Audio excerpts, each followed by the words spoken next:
Tere! Tere ka minu poolt! Üleeile õhtul tuli välja USTA raport ja sellest kohe ka lähemalt räägime.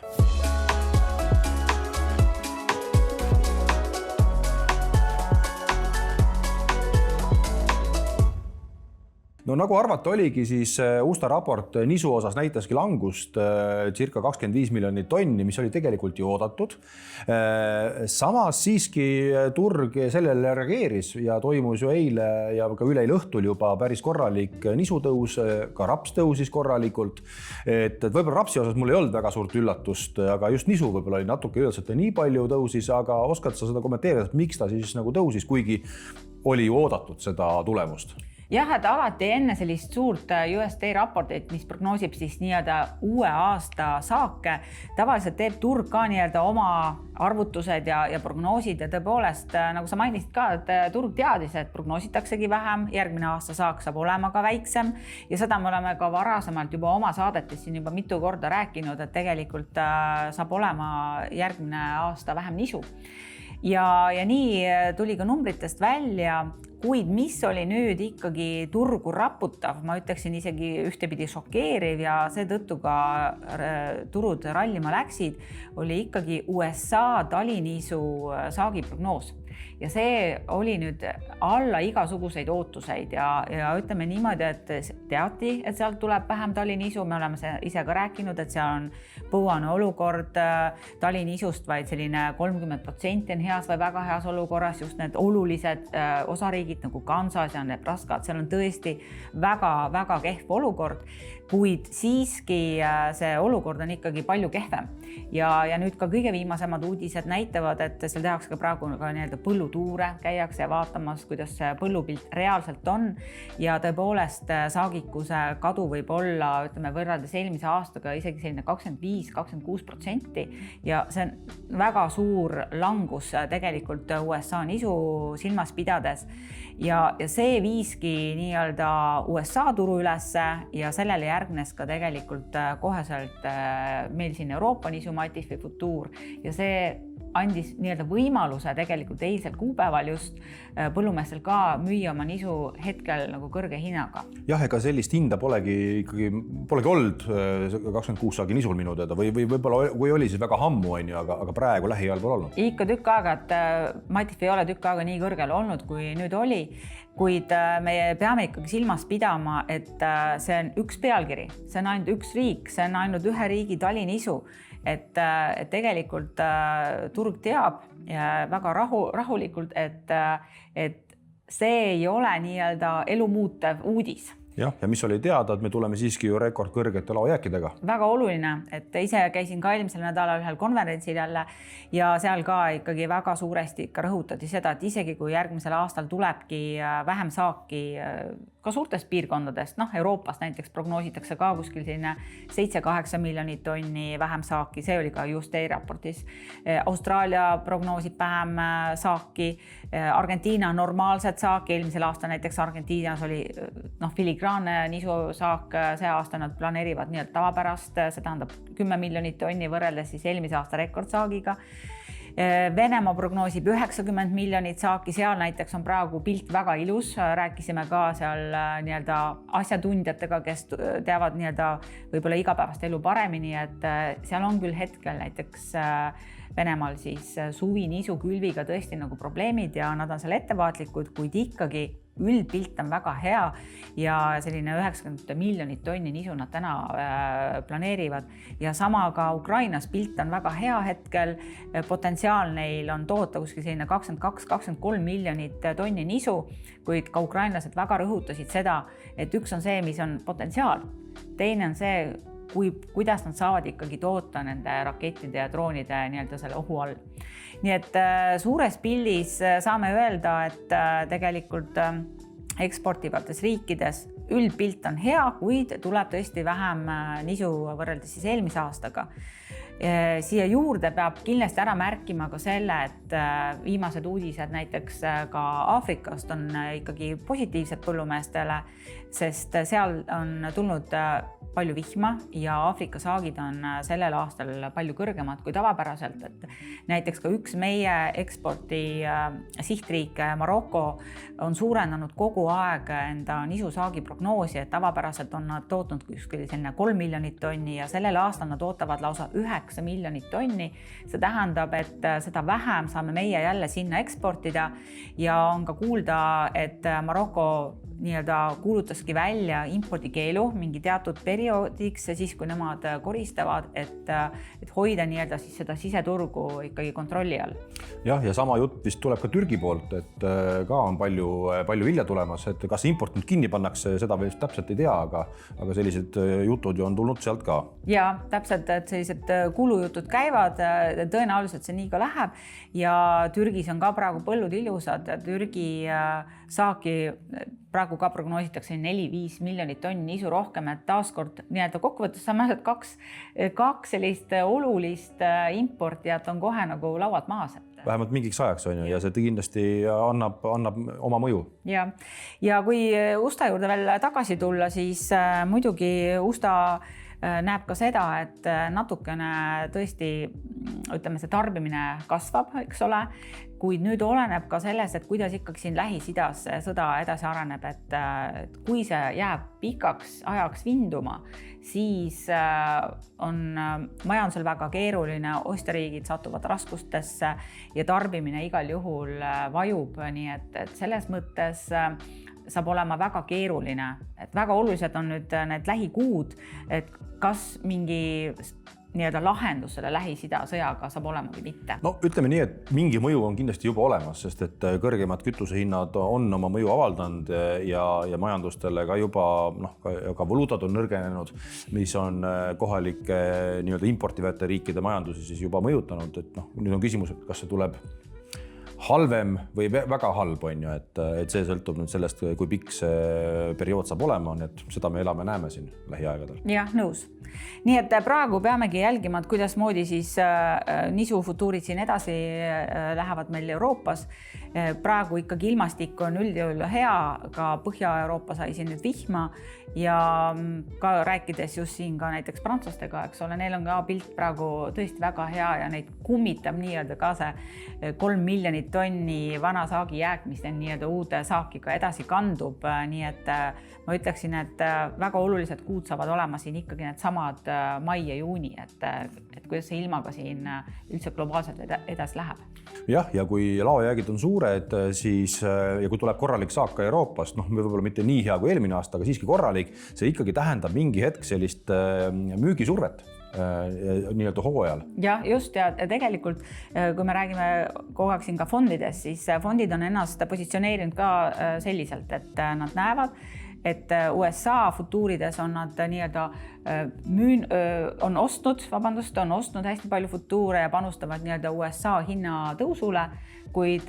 Matifist ikkagi ollakse väga neutraalsed ja väga ettevaatlikul positsioonil ja pigem ka nüüd siin vahepeal jälle müüdi nii-öelda rohkem futuure, nii et ollakse pigem sellises,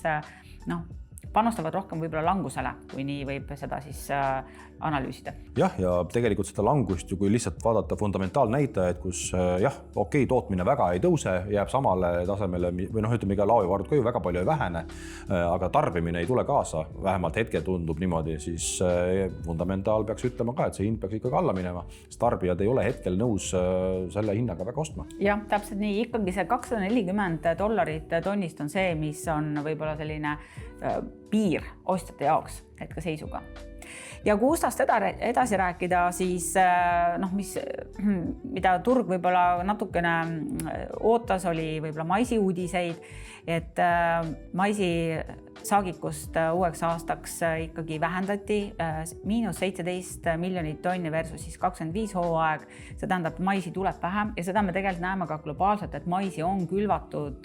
tunduvalt vähem igal pool maailmas ja seda praegu siis prognoositakse ka siis uueks hooajaks, kus nüüd ainult siis tõsteti maisisaake on Brasiilia ja Argentiina, neil seal väga hästi läheb ja see nii-öelda on siis hoidnud selle numbri võib-olla siis väiksemana ja ka laojäägid tegelikult maisil on tunduvalt väiksemad kui eelmisel aastal. turg oli valmis, et ka maisifutuurid lähevad rallima, kuid sellegipoolest mais on olnud praegu päris nagu rahulik. Me peame nüüd silmas pidama ka seda, et meil on jälle nagu 2 maisiturgu, üks on siis nii-öelda üle Atlandi ja Ameerika mandril ja teine siin meie Euroopa kandis ja meil on väga oluline teadmine see, et ka Euroopas on vähem külvatud maisi, näiteks Prantsusmaandis teada, et 11% vähem hektareid on maisi all, nii et siit on oodata vähem maisi. Ka on kuulda näiteks, et Ukrainas on vähem maisi külvatud, et rohkem just on pandud õlikultuure ja see on globaalne selline trend, et vähem viljalist ja maisi ja rohkem siis õlikultuure, et kuna praegu on ka pilt selline, kus põllumehed teenivad rohkem just õlikultuuridest ja sellel on siis oma tulemus praegu. Jah, et õlikultuuride osas, et miks see nõudlus võib-olla ka õlidele on suurem, üks asi on täna, et nafta on ise kõrgemaks läinud, aga kuna USA on olnud hädas siin oma soja ekspordiga, ehk et Hiina ei ole nõus ostma ja siin on erinevad probleemid olnud, siis on USA ka tõstnud enda koduturul siis selliste biodiisli kasutamise nii-öelda nõuet, ehk et ettevõtted peavad kasutama rohkem biodiislit, seda segatakse rohkem sisse ja praegusel hetkel tundub, et see võib olla võrreldes eelmise aastaga isegi kuni seal 60% rohkem. Et eks see hiljem kuuleme sellest kindlasti ka rohkem, aga see on üks peamine driver, mis täna USAs ka siis biokütuseid nii-öelda või biokütuste hinda nagu üles viib. Väga õige, et hea sa sellest tõesti ka rääkisid, sest seda me näeme ka tegelikult USTA raportist, kus on näha, et tegelikult nii-öelda tarbimine sojale ka prognoositakse suurem kui eelmisel hooajal, et kui sojast rääkida, siis 26. hooajaks prognoositakse kuskil selline 14 miljonit tonni rohkem soja globaalselt versus siis eelmine aasta, aga ka tarbimine on selle võrra rohkem ja just sellepärast, et biokütuste jaoks on vaja rohkem sojat ja nii-öelda pressitakse praegu soja tunduvalt rohkem, kuna vajadus on ja teisalt on ka pressimise marginaalid täna väga kõrged, nii et need, kes praegu nii-öelda soja pressivad, need tahavad seda teha võimalikult palju ja see on hoidnud nii-öelda kõik hinnad väga kõrgel, et ja sojaõli on täna tõesti ajalooliselt ülikõrgel tasemel. Nii et ka proovige seda situatsiooni siis ikkagi ära kasutada, et kes veel seda teinud ei ole. Igal juhul. Ja muidugi kõik selle sojaralli taustal on ka raps tõusnud, eks ole, ja kui me vaatame, mis USTA prognoosib siin rapsi, siis uueks hooajaks globaalselt selline +1 miljon tonni, iseenesest see ei olegi nii väga palju, aga mis on oluline ikkagi, et prognoositakse Euroopa selline 20,7–21 miljonit tonni rapsi, et see on juba väga hea saak Euroopa mõistes. Ja samamoodi, et me näeme ka, et rapsi hinnad on ju läinud tegelikult väga kõrgeks ja jälle seal on sama põhjus, et samamoodi õlihinnad on kõrged ja see toetab ka rapsi pressimise marginaali, nii et need, kes siin rapsi pressivad, meie lähinaabrid, siis kõik on huvitatud, et võimalikult palju nii-öelda pressida ja panna nii-öelda mõlemad otsad kinni, et osta rapsi ja siis pressida ja samas müüa siis seda kallist õli ja kooki. Just. Ja muidugi, mida ma ka veel vaatasin seda USTA raportist, et väga palju on ka räägitud, et odrast ja meil endalgi Eesti põllumehed räägivad, et otra ei tasu külvata ja pannakse võib-olla vähem, siis vaatasin just ka numbrid, et globaalselt tegelikult enam-vähem odra saaks selline sama, mis eelmisel aastal suures pildis ja väga oluline, et Euroopas tegelikult prognoositakse 3 miljonit tonni vähem kui eelmisel aastal. See on päris suur kukkumine. See on päris suur kukkumine, see võib tähendada, et odra hind võrreldes söödanisuga jääb üsna kõrgeks, et tegelikult on olnud, mina mäletan ikka aega, kus odra hind oli söödanisust -10, isegi rohkem oli. Eelmine aasta oli tegelikult üsna väike see vahe ja mulle tundub, et see aasta ka, ega ta väga palju maha ei jää ja nüüd kui võrrelda odra kulutusi, mida sa põllul teed, saagikus on ka väiksem, aga siiski need kulutused on ka väiksemad, et võib-olla ikkagi oder on see, et mida päris välja ei tasu ikkagi visata. Jah, et kuna näha on, et nii-öelda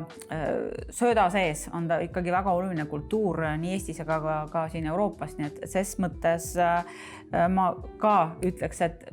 teda ei tohi nagu ära unustada, et aga muidugi kõik peavad ise kalkuleerima oma odra nii-öelda tootmishinda ja siis. Jah, eks odra puhul on probleem ka see, et võib-olla segab natuke seda külvi, et ta ikkagi jääb sisse sinna ja tuleb järgmine aasta ka üles nisu sees ja teiste kultuuride sees, eks see seguvili on siin viimastel aastatel ka probleem olnud ja see on üks põhjus, miks võib-olla otra väga paljud ikkagi taha panna eriti.